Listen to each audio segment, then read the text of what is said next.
Good morning. So let's carry on with our discussion and topic on India and China relationship.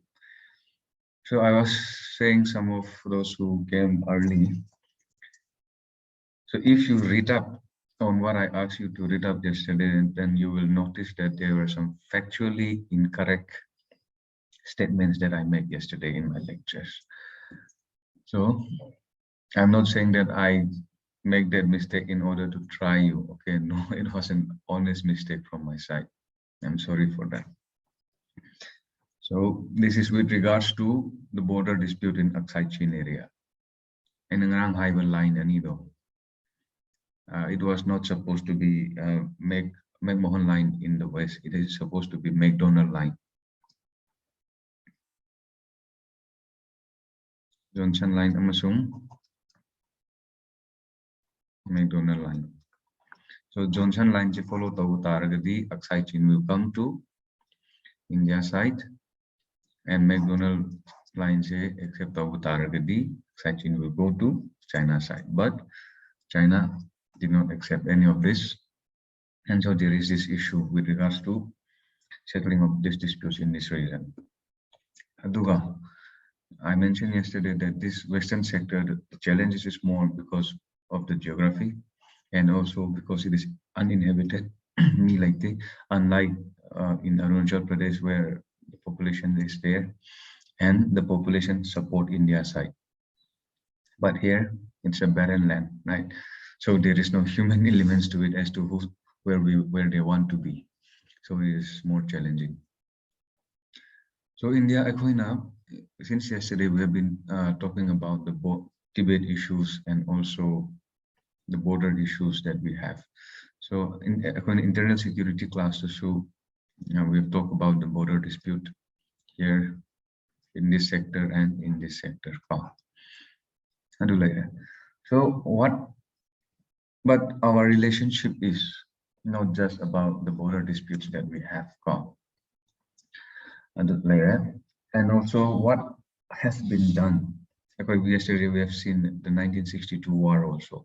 In 1962 war, we are ill-prepared. Not we can say we are criminally ill-prepared in 1962 war.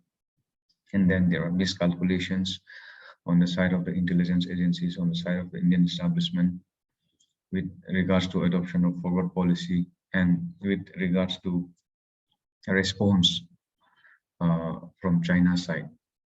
So we did not believe, the establishment that there can be that kind of retaliation from China.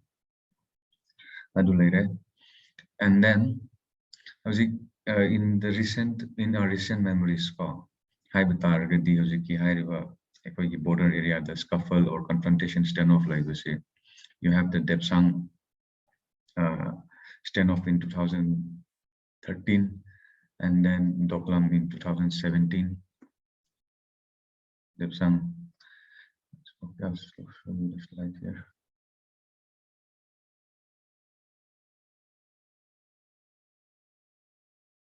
So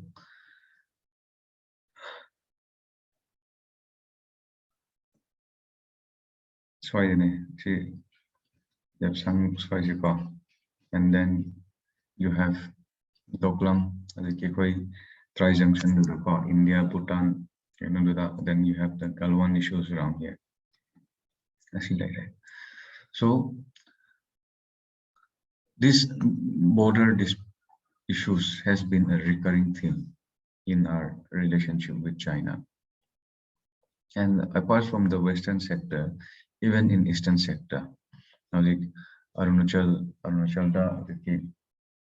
Chinese village India kind of news, it is coming in news all the time. And it has been a recurring theme, minus scuffles. But the question before us is what were the steps that has been taken in order to deal with this border disputes? So now, in 1962, the war talk, we have reached till there. After 1962, so what emerged in international relationship around us is that which getting closer of China, Pakistan, and United States of America. Somewhere around this time, India ga, in one of the classes I've mentioned, China ga, Russia ga dispute on ideological grounds, and more friction aduga, India has 1962 the war talk, and then Pakistan playing the role of a match, kind of mediator, kind of in bringing this US and China closer. So this exists US, Pakistan, and China existed. They were forming after the Second World War. After the 1962 war. On India's side, India also cannot. India was following the policy of non-aligned movement, right, during this period of time. So India also need to realign itself according to the needs of that time. And we know that we signed the 1971 Treaty of Peace and Friendship with USSR. Something like that. So, but we know that USSR is soon to be disintegrated in 1990s, starting early 1990s. So, and on India's side, we also get, that something is going to happen with USSR because excuse me. Aduna, suppose USSR is coming, like kind of indication type during that time, the policymaker of that time, establishment of India during that time. So they try to engage with China because we cannot these border issues cannot go on forever, and also at the same time we are a neighbor, and these two neighbors are both nuclear powers. So we have to engage with one another. And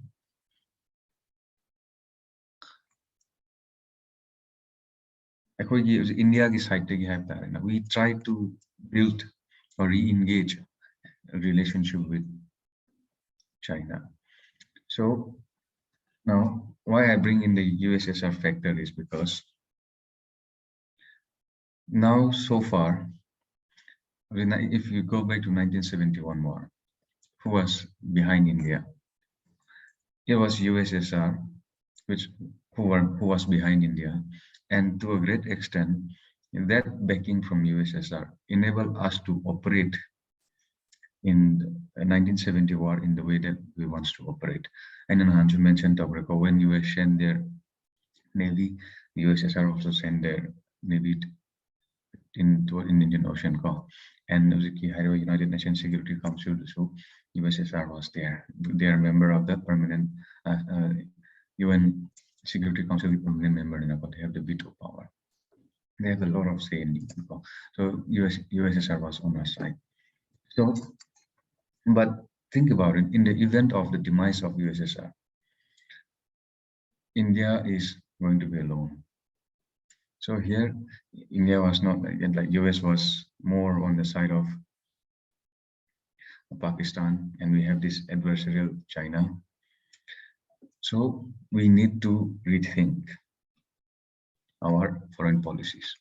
So India started engaging with China again. So we cannot afford for another war. That is one of the reasons, and the need for solving these issues. We started engaging again, I think, with the visit of Rajiv Gandhi in 1988.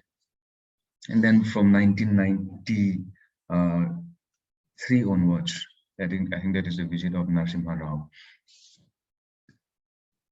We have been continuously engaging with China to settle these border disputes.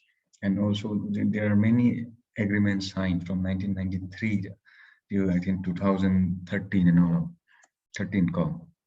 So many of these treaties, when we see the pictures of India and Chinese troops engaging one another in the news or in social media with regards to this border skirmishes and border standoff, we do not see them with guns, right?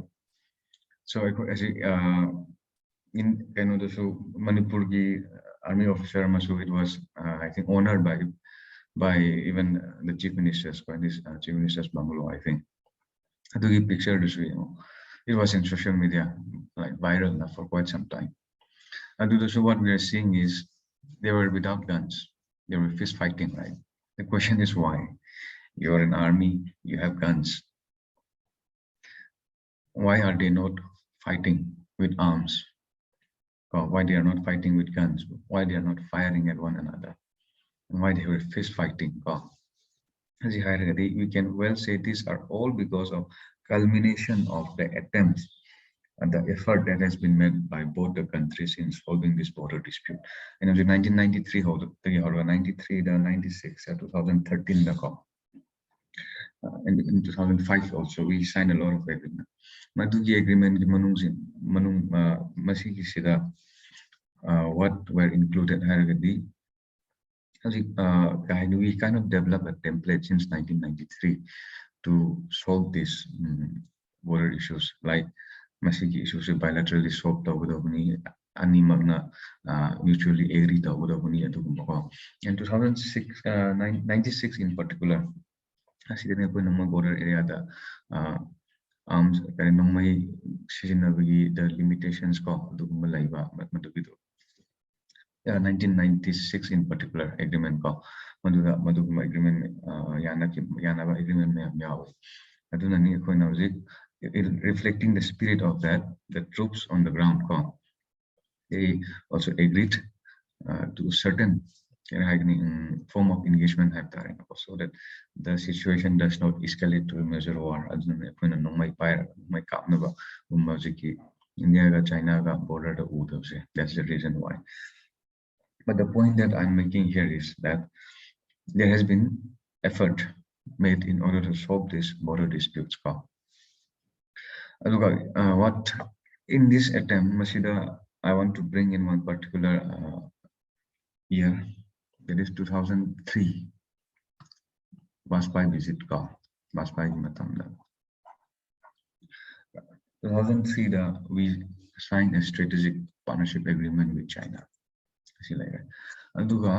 And also 2003, we also like kind of border can also so we agreed to develop what the technical term was political parameter and guiding principles for the settlement of India border boundary question, India-China boundary question. That might hide what it is a technical word. Adugu, 2005 the signed of the agreement the Adugu, beginnings we can say it was there in 2003. And what is more important in 2003 is China recognized Sikkim as part of India. But if you remember the five fingers theory, Sikkim is one of them, right? Sikkim is part of that five fingers theory.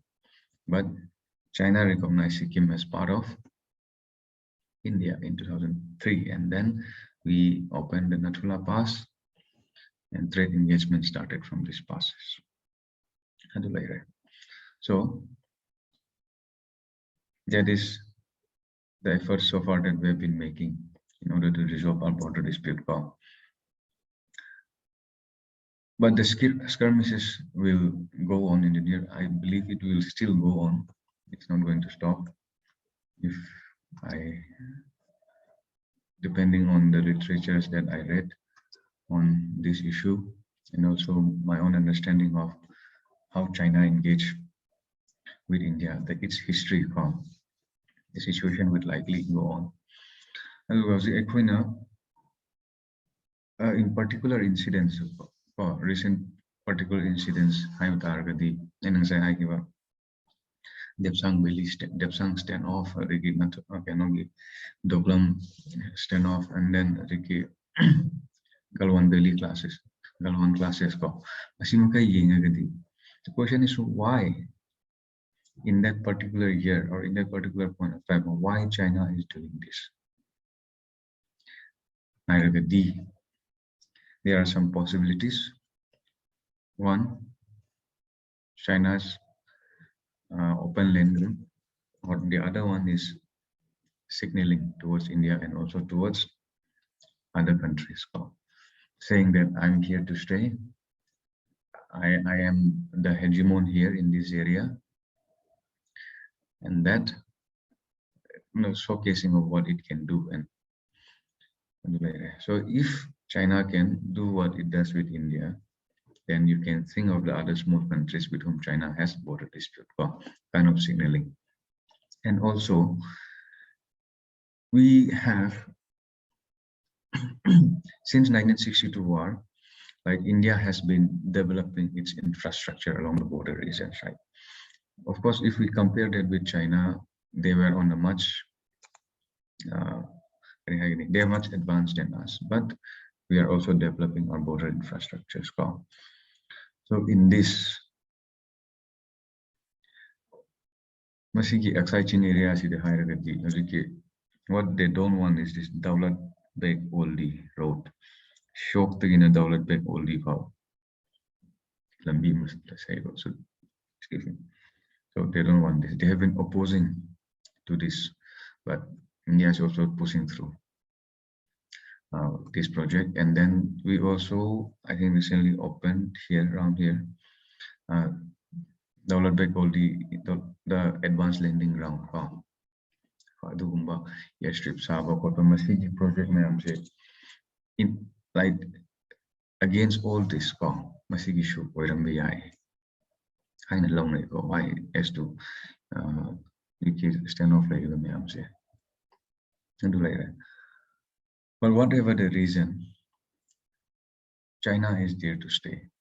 And our relationship with China in the future, or in the near future, at least in the foreseeable future, is at least it will be dominated by some features. Like I said, in the height of the Galwan classes, who was our largest trading partner? China was our largest trading partner. China remains our largest trading partner. So, border rami shira lairagasu, army personnel puainari shira lairagasu. What is the nature of engagement that we have with China is our trade relation keeps on going. Of course, efforts have been made like banning some Chinese app, TikTok, then there is call for Atmanirbhar and all of that. But like in real economic terms, it is not translating what was happening in the border area. And then in spite of all this make in India call, ban China and all of that, 2020 or 21 at Diwali, in the state Gujarat, for the Prime Minister Modi home state Gujarat, over 80% of the lights Diwali those electronic lighting products in the over 80% of them were made in China. So I'll come to that later on with regards to trade, but that is the harsh reality of India and China engagement. So the nature of our engagement is likely to be dominated by partnership, then cooperation, confrontation,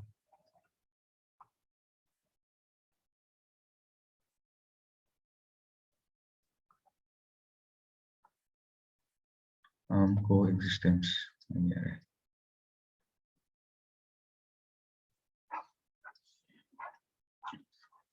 So, 1962 war, right? And then from late 80s, India has started engaging with China again. And in then USSR early 90s said disintegrate, right? India was in need of friend again. India has to realign its foreign policies. 1991, the India economic liberalization. Aduna, after that, the economic relationship between these two countries also increases. Aduga, there are convergence of interests of both these countries also. China was also admitted to World Trade Organization in I think around 2000. In international issues, so international world orders and any other multilateral organizations in say Western countries, US and Western European countries in the more dominate more interest of work. So the new developing countries like China, India, and Russia, they try to seek an alternative in opposition to these institutions dominated by US and the West. And also, we can say as a protest also against them. I don't know, there was this more convergence of interest of China and India. And so we partner with them in forum like BRICS, information of multilateral organization like BRICS, and then in World Trade Organization. World Trade Organization issue that they were most of the time on the same page.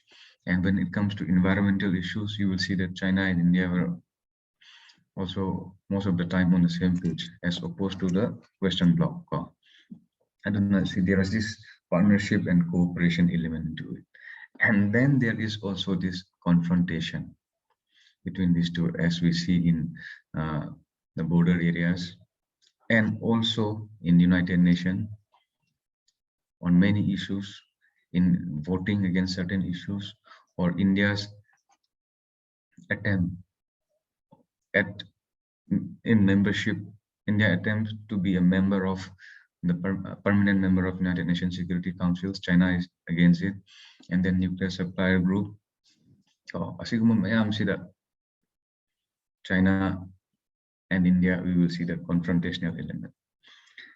We have the cooperation side, the partnership side, and also the confrontation side, and also the armed coexistence. These two power are nuclear power. And we have a security dilemma. If one country increases its firepower, then other country is insecure. Then the other country also try to increase its firepower. I don't know, this armed coexistence is also one of the nature of India and China relationship, and this will stay. So perhaps this is the present situation now, and even in the coming future, this is going to be likely, more likely to be the scenario with regards to India and China. So now border dispute attempt has been made and attempt is going on. And then now let us go to other issue. That is water issue.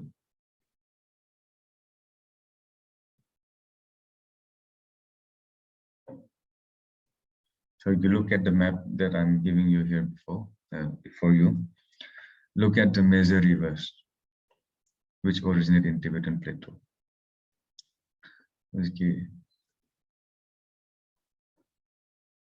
In the Satluj, sources of Ganges to a certain extent, then Brahmaputra, you notice the and with our neighboring countries, Irrawaddy, and then Mekong, China, the Yellow River.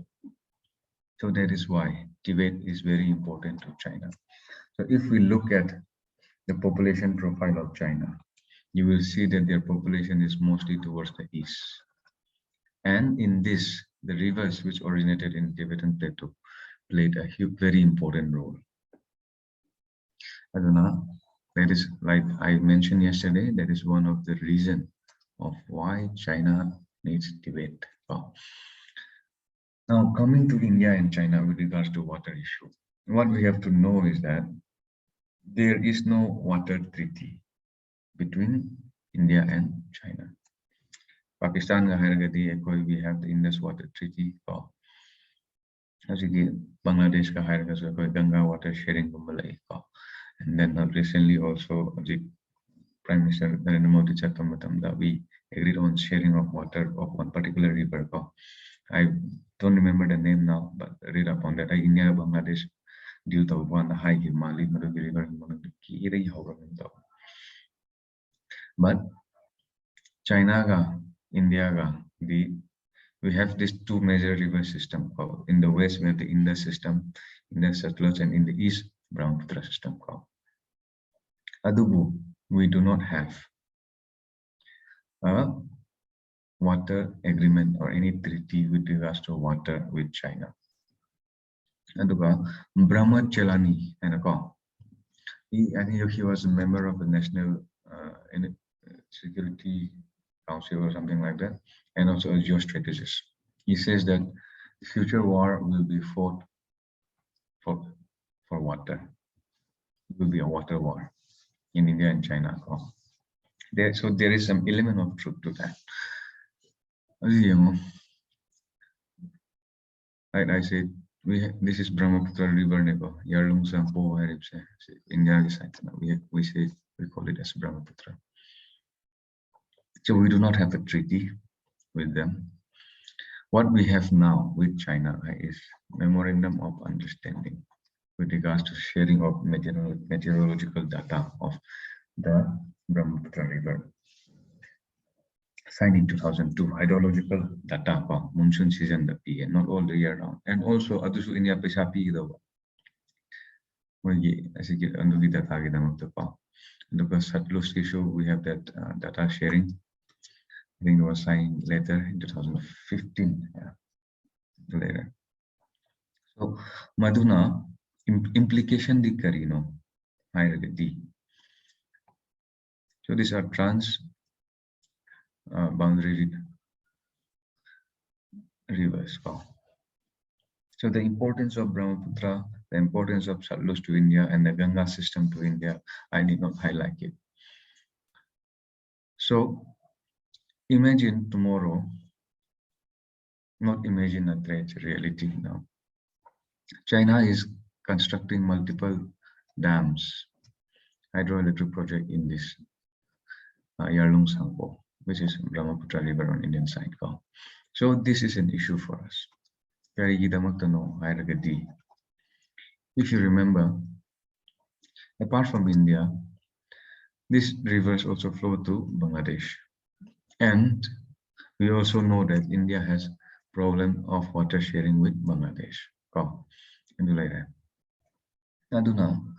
So if India is getting less water out of these rivers, but India has to fulfill its needs. India has to fulfill its water needs. National interest comes first. Then Bangladesh will also get less water. So international relations problem. Or if there is any environmental impact, and we also know that this region, this Himalayan region, is also a seismic zone. So anything like major hydroelectric dams and any of that can have a huge impact on the environment and potential hazards and cause disasters. Other possibilities may apply. So Madula Matamdadi, not only China, all the China, India, Bangladesh, and all of this region is going to be affected. So this is another aspect of this water issue, and also the possibility of China using water for its military and strategic purpose. In the event of conflict, they can regulate the water flow to India, or they can release it, causing disasters in the lower region, flash floods, river flood in the lower region. So using of this political of this water for political means or strategic means is a possibility. Not only a possibility, and China has done that in recent past. During our standoff with them, they did not share us the hydrological data of Yarlung Sampo, the Brahmaputra River, but they share it with Bangladesh. Moina share what is the problem for us? The problem for us is disaster management. That we will have no proper data. When we have no proper data, no proper planning, so warning system, everything becomes more challenging. So China has shown this trait of using this water for political means, and in the coming future, they are in all likelihood going to use again. So environmental implication is there with regards to water. And also, if you were in following the news, there was also this recent incident of one of the tributaries of Brahmaputra, the water turning different color, like not natural color or the gray is black, something color, environmental pollution issues like that. Environmental problem like pollution like and then use of water, extraction of water from these rivers like and then use of these waters for political and geostrategic ends by China, like that. But India has been pushing for some kind of water treaty with China, but China is ignoring us. So as it stands today, there is no any water treaty with China and India. But what we have is memorandum of understanding with them. So, but this problem of water with India and China is not specific to India. So it is going to have implications on neighbor states also, right? Brahmaputra and other countries. And if you see all these rivers, Yangtze, and then Yangtze to almost on their side, Mekong, this Irrawaddy, all of this, and these countries, Irrawaddy, float over countries in Mekong, float over countries in, they are also having problem with China, because especially in Mekong, because of the construction of dams by China in these two rivers. I don't know, lower riparian states in the fishing industries and livelihood of the local population, the effect like flow of the river changed or environmental impact, pollution, these countries are facing even more than India. The more in the face of problems in India. So what India can do is bilaterally, it is very challenging for India with these water issues. So what we can do is we can put pressure on China in a multilateral organizations or in sync with, in concert with all these countries affected by China's water policy. And then we can try to engage them in international organizations. I think that is what one India can do. But Ashida, India the response with regards to water issues hierarchy. We don't know what will be in the future, but as it stands now, kita mute in the sense like we are not on the offensive side as far as the water issues is concerned. But as a border issue, now India is staring back at China. Of course, we suffered a 1962 defeat, but after that, India, I think we have been giving befitting replies to China for any of their incursions. Doglam stand off the Buhairo, Galwangi, the clash of Buhairo. We are not stepping down. We are standing our ground. So that is what we have been doing. And here I want to mention one small incident. 1962, 1967, that there was again incursion on India side in Sikkim, okay, by China, and then there we fought them back, and then we can say this is not a major war, but a conflict, limited conflict. But here we give a good response to China, and the number of casualties on China's side is very high in that particular class. But coming back to our topic, India is standing up to China in any of its incursion. India is standing its ground, and with as regards to water, I'm repeating again, there is no formal treaty. We have memorandum of understanding, and India approach has to be with regard to water. We have to take along with India the other countries, the lower riparian state, in dealing with China on this water issue. And I believe that we need to be a little more this is my personal belief, okay, assertive when it comes to water issues with regard to China. So there is the water issue. Then now,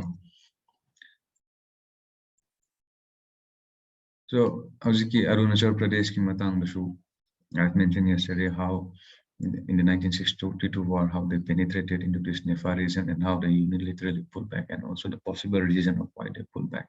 Aduga Arunachal Pradesh a full statehood declared over Matamdasu. There was a position from China's side, and then there was even attempt at incursion during that time. So I did not do like that.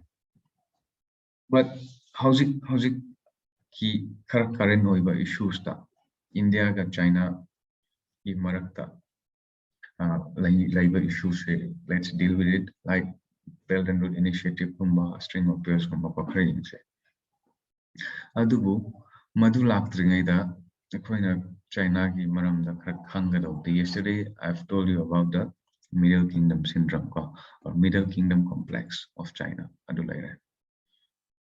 Aduba China's rise in global world order. Adu like that. Aduba akoina khangado India is not the primary enemy of China, or it's not India ki oinadi main security threat is China, but China ki oinadi India is not the main security threat.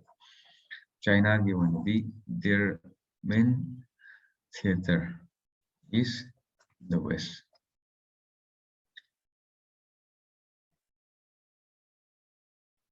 Western economy, their main theater is in the West.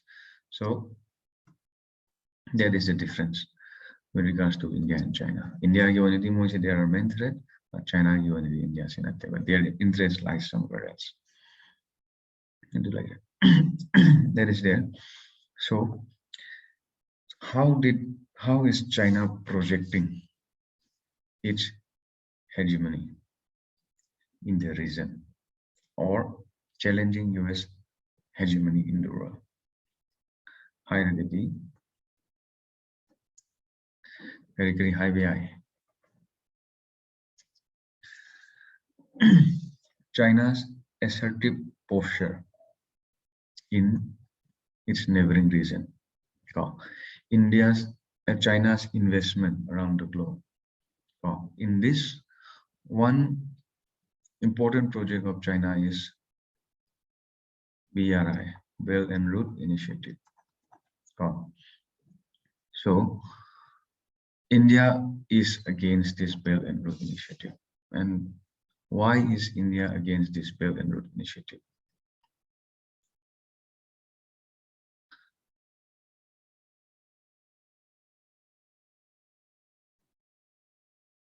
Oh, I think battery is low.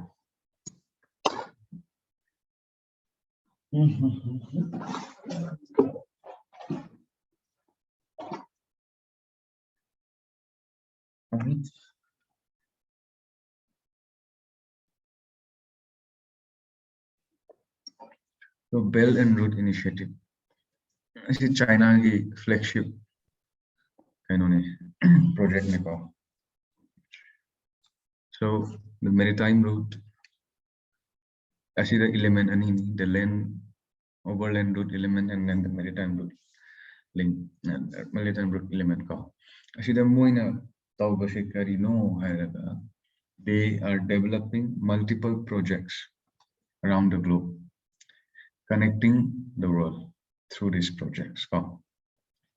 So through this attempt, they are trying to integrate the world and making China the center of this. Do later. And as to the question of, you can read up on this, okay? As a homework, but I explain in brief here. That is what they want. And why India is opposed to this Belt and Road Initiative. The reason why India is against this Belt and Road Initiative is India position is that main position the Asidagina Guadar Port Power. CPEC what we call as CPEC.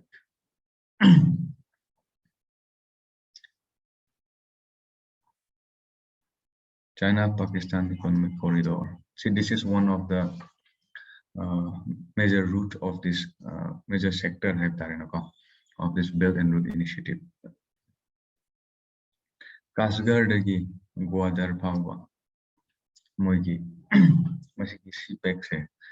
This is one of the major route of Belt and Road Initiative. This is one of the reasons why India opposed or India did not join the Belt and Road Initiative. Of course, there are other reasons of security concerns. India believes that this Belt and Road Initiative of China is not merely an effort at integrating the world, integrating the economy. There is other side to it. That is China's there is military and geostrategic aspect of Belt and Road Initiative. You know how? Because with this connectivity, with these infrastructure projects, China can, like, if you can move the goods, you can also move your military and also China to have deeper influence in the region, in the places, the countries where this project is being undertaken. Aduna masuk madugi influence to madugi penetration do use Tauraga magi strategic aims and objectives achieved downaba Sijinabagi tool amani and Indiana Thaza. That's what India believes. That is one of the aspect of India's opposition to Belt and Road Initiative and India's position of Atulaire. But the official Hagadra, what our external ministers and our prime ministers have been saying with regards to Belt and Road Initiative, our main line of opposition officially is with regards to CPEC. Why? Because CPEC passes through POK, Indian Pakistan occupied Kashmir. So, Karigidamakta China Nasu, why do China wants, like why this CPEC in particular? I have a question to pertinent. But to understand CPEC, we have to understand China's position with regards to Jammu and Kashmir. So how's it power China's position with regards to Jammu and Kashmir is they hold that the issue of Jammu and Kashmir is a bilateral issue, and this issue has to be solved between these two countries. But CPEC China is building its project through Pakistan occupied Kashmir. So they are kind of meddling in India's affairs in this Kashmir issue, that is the issue between Pakistan and India. So what if tomorrow a settlement took place and this POK region come to India? It's going to be another issue, right? And then also what we call the Saksham Bailey around here. Saksham Bailey issue like that. So Saksam Valley to aina noida high, and this is in line with China's position to the Kashmir issue being a bilateral issue between India and Pakistan. Karamaina high repedi, his Siachen Glacier discussed the I mentioned it already. Saksam Valley, they have this agreement between India and China that upon settlement of the Kashmir dispute, whoever sovereign territory, Saksam Valley come in, China will re-engage with them again, will negotiate with them again on this. The status will be decided on that. China whole of Saksam Valley is contingent to solving the issue of Jammu and Kashmir. That is one aspect of Jammu and Kashmir, China ki involvement. Of course, we have the Western sector here, a problem like border issues. And the POK reason passed out. So India says that it is against India's interests. So it is against the sovereignty and integrity of India. And also India well knows that it connects with Gwadar, right? Gwadar port. So I think I better use other map. So now I see the picture I just show this picture to show you that it passes through POK. So Aduna Gwadar port is somewhere around here.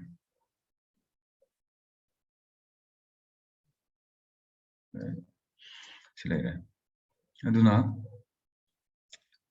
what is China doing in this project?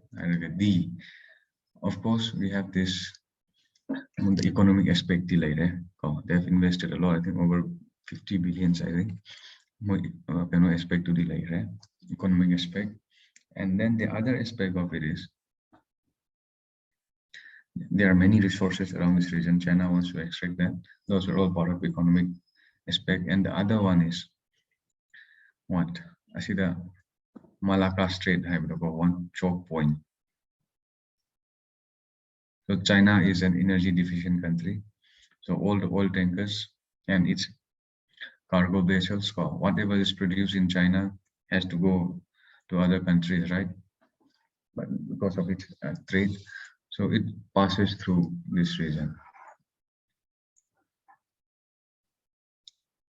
So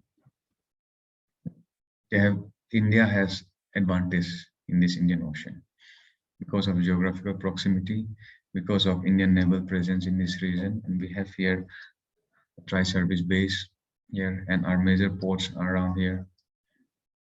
And then we keep a strict control basically over the Strait of Malacca.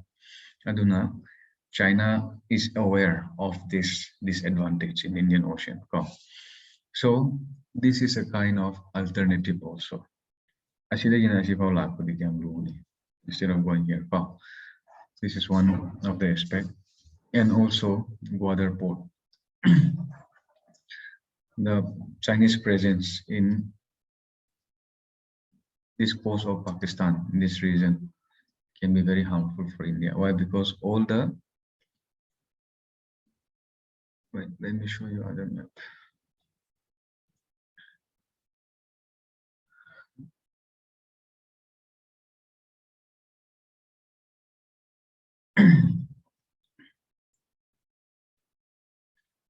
Others. But we are also energy deficient country. Our imports from here, Gulf of Oman, region their presence here can cause a serious damage to our energy security and our strategic interests. This is the game that China is playing. Adubu, all is not well for China also. There are local oppositions. Apart from India opposition to CPEC, there are also local oppositions in POK region and also in Balochistan. And if you follow the news, you will know that Chinese nationals are killed in bombing, and then Pakistan this is kind of becoming a little bit regular these days. China workers in managers in Pakistan terrorist groups in Hakpa bomb toba ko this is other challenges of uh, China in this project, and then the instability in Pakistan. And for Pakistan has the possibility of getting into death trap, like what happened in Sri Lanka. So this is the reason why India opposed CPEC, or India opposed the Belt and Road Initiative. So now the other aspect is what you call the string of pearls. I believe you have heard of this term, the string of pearls, with regards to India and China. So what is this string of pearls theory? So I think it first emerged in United States Department of Security, energy in Asia, energy security in Asia. Paper to the, they believe this, they brought in this theory of string of pearls. Machine high with the carry high no. I have a better map here. I will make the story before. Machine string of pearls. What is this? It is nothing but China's development of ports around India or in the Indian Ocean, island countries, and also the region around India. Development of ports and naval facilities in this region. Why? Because these commercial ports can tomorrow be used by China if it is under their control and used for military purpose. So the presence of Chinese spy ship in Hambantota caused such a stir in India. So aduga ay nahan hek ming kaw si port sidwe gi makhade lay kyaw piu hai to si port in nahan di ai lay means it pronounce no I don't call.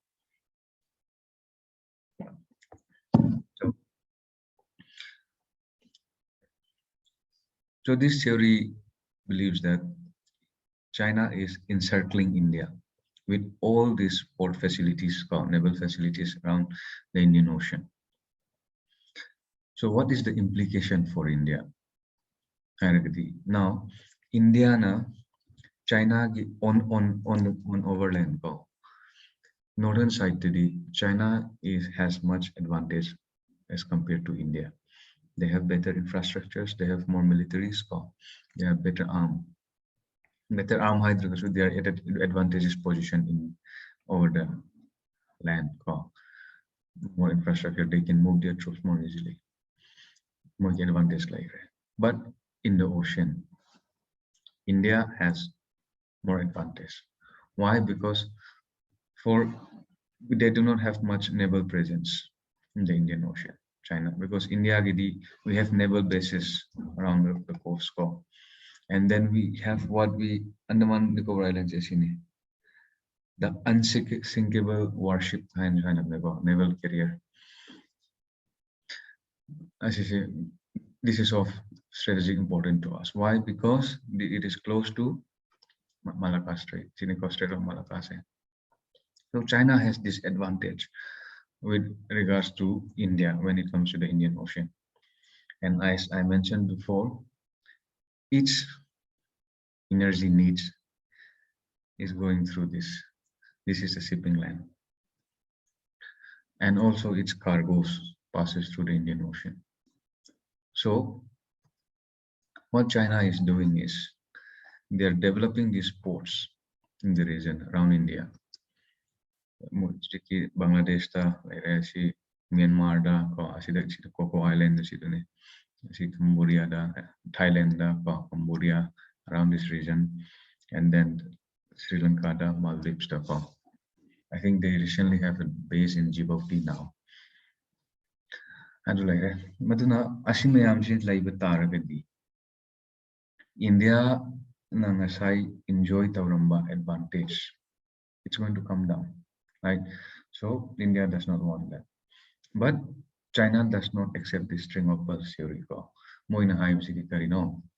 We are developing this sports for connectivity and for economic purposes, not military. And then there is no string of pearls. But India is not buying that. India is on the side of United States of America in this call. So what is the response of India to this?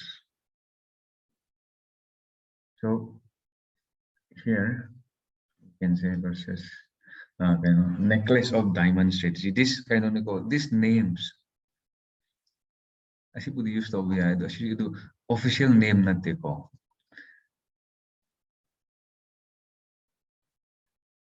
Necklace of diamond strategy.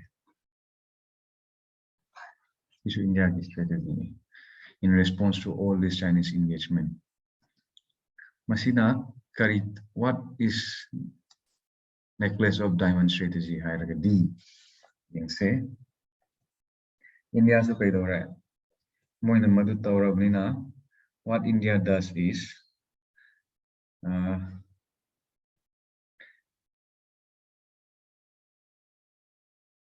India also engages with all these countries. If you are developing a port, I will also develop a port. If you have Gwadar, I will have Charbahar. You will see.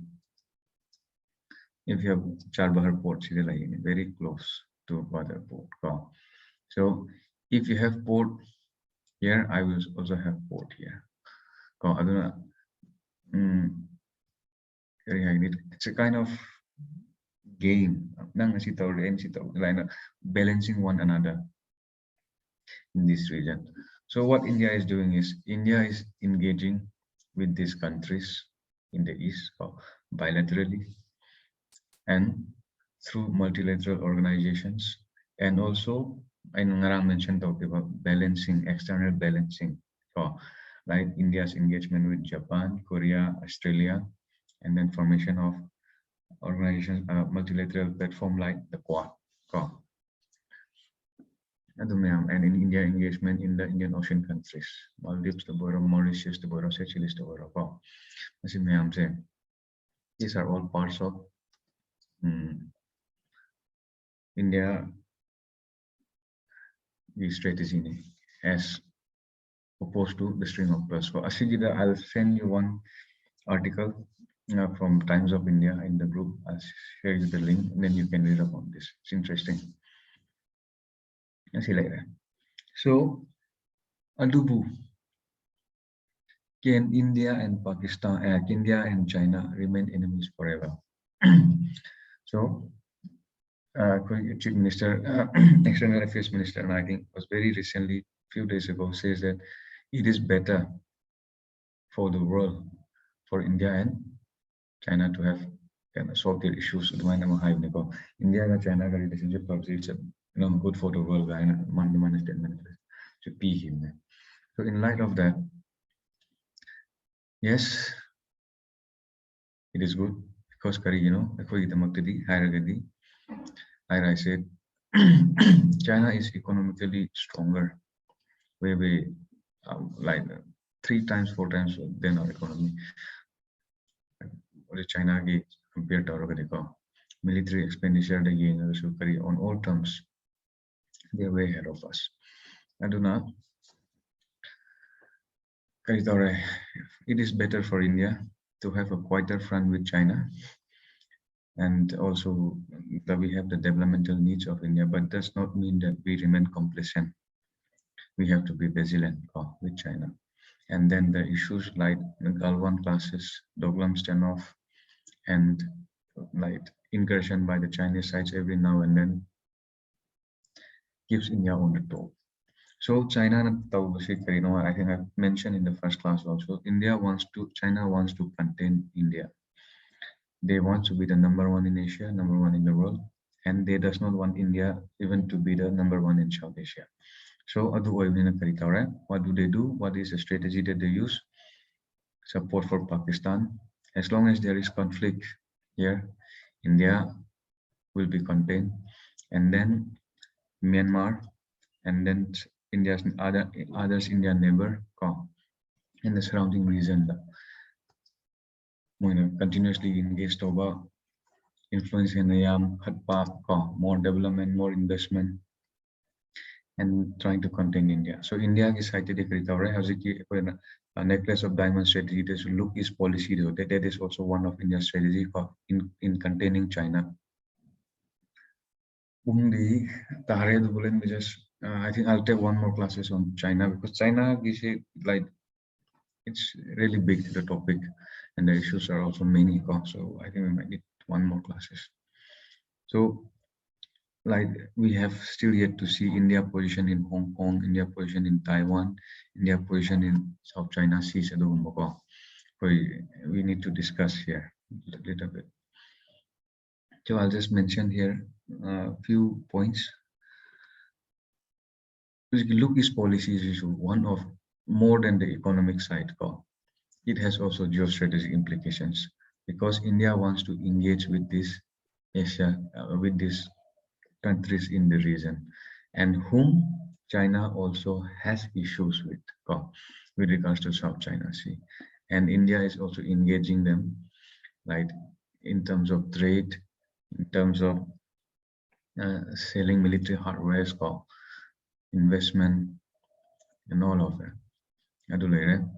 And China and South China, South China Sea, we always come and see in the news. So what I want to do as a homework for today is the River Doklam, Depsang, Daulat Beg all the River areas in the geography or mapping. Geographical point of view, try to be familiar with it. Because South China Sea, South China Sea, somewhere around here, South China Sea, geography perspective try to know the name of the islands and their locations. Be familiar with this region. Familiar oyo by heart familiar oyo. Look at the map. Right. Regularly have the release. Wherever in news, open the map, read the newspaper together. If you're studying India-China relationship, and if you're studying South China Sea issues, open the map. In that way, you can be familiar with any question based on mapping. If you're just studying the issue, and if you cannot picture where it is, if you cannot picture the map, so international relation the mapping the question based on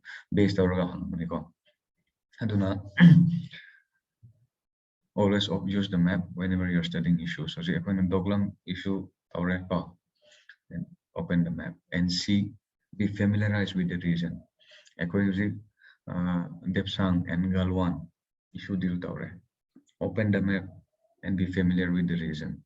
I think 2020-21 there's Aksai Chin Galwan gi Norta silay karam chumya na duman hang question so mapam dukhak the khang be familiarized with the area means be familiarized with the surrounding. Asida Galwan lay Galwan gi Norta kari lay Galwan gi South kari lay East kari lay West kari lay karam mountain ranges no kind of important significant focus. So that is what I mean by be familiarized with the region. So question mapping based question the domain I am hanging Galwan kadai South China Sea kadai the hangroy. To be familiarized with the region. So the rest we will deal with in other classes. So what I want to take away from other classes ki take away the karino the nature of India and China engagement, partnership, cooperation, confrontation, and arms coexistence. That keep that in mind. We have border issues. Border issues as attempt has been made, but there is this recurring issues in border issue. Masi border issues is recurring tawrib kari higher gadi. One, China wants to keep India content. Two, a messaging tool. China as a classes they use it as a messaging tool for towards India and also towards other countries. And third, and perhaps the most important, is China's very own fundamentals of China. When I mean by fundamentals of China, I mean China's goal of being the superpower. Number one in challenging US hegemony, challenge, and then number one in Asia, and its goal of containing India. And also know that the issues that we have with China has a colonial origin. And then this issue will likely remain. Aduga, and other part is India, China's strategy towards India, like the Belt and Road Initiative. And then China engagement with India's neighbors, China's string of pearls theory, and also India's response, how India is responding. Or in India engagement with China, say two aspects, like one is contentment, the other one is engagement. Engagement is we are engaging them in trade and then World Trade Organization and all of that. Containment, the India containment side, what India is doing with China hierarchy and as I about necklace of diamond strategy of India. India engaging. I'll send you an article. The group, I think it would be very helpful. That is one of it. High ribbon necklace of diamond strategy, though. Even if you don't use the word, all the content of what is being included there. Look, India, look this policy, India engagement, India development of port in Sidway, in Thailand and other countries. And then India's military and defense cooperation with all the other countries, and then India's engagement in Southeast Asian countries, or India position in Southeast Asian countries. You have to keep that in mind. And we will, that is the takeaway from today's class. Today's homework, like I said, be familiar with the place. One is South China Sea, other is in India and China border dispute. Border dispute, the Aksai Chin region, Jammu and Kashmir, Union Territory of Jammu and Kashmir and Ladakh.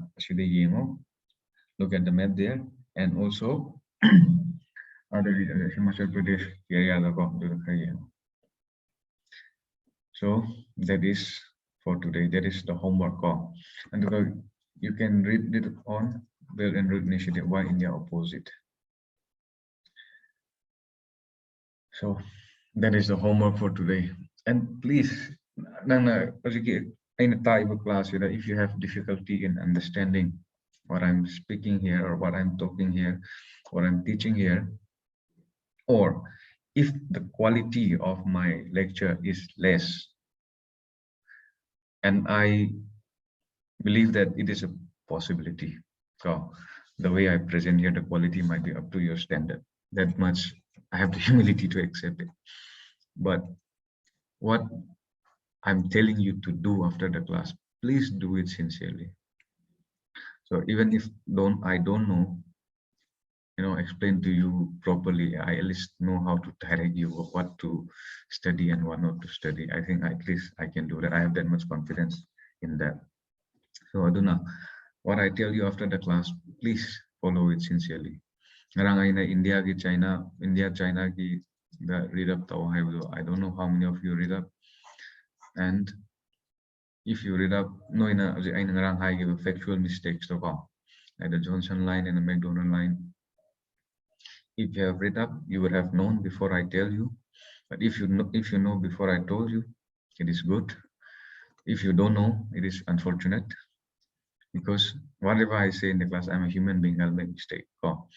So it's going to be lost for you, right? So if you do that read up, I don't think you will face that issue. So please do read up whatever I said for you to read up. So see you in next classes. And once we finish India's neighborhood, we will start at writing answers. And with regards to internal security and disaster management notes, I'm working on it really, and it's difficult to be honest. I thought it would be very easy. Just I don't want to copy paste also. So it's taking little time converting into PDF and all of the typing call. So, but I'll try to give by that 10. That's my effort. So have a good day. Please don't forget to read what I told you to read. I'll be ending the class. If you have any question, you can ask. If not, I'm ending the class in 1 minute.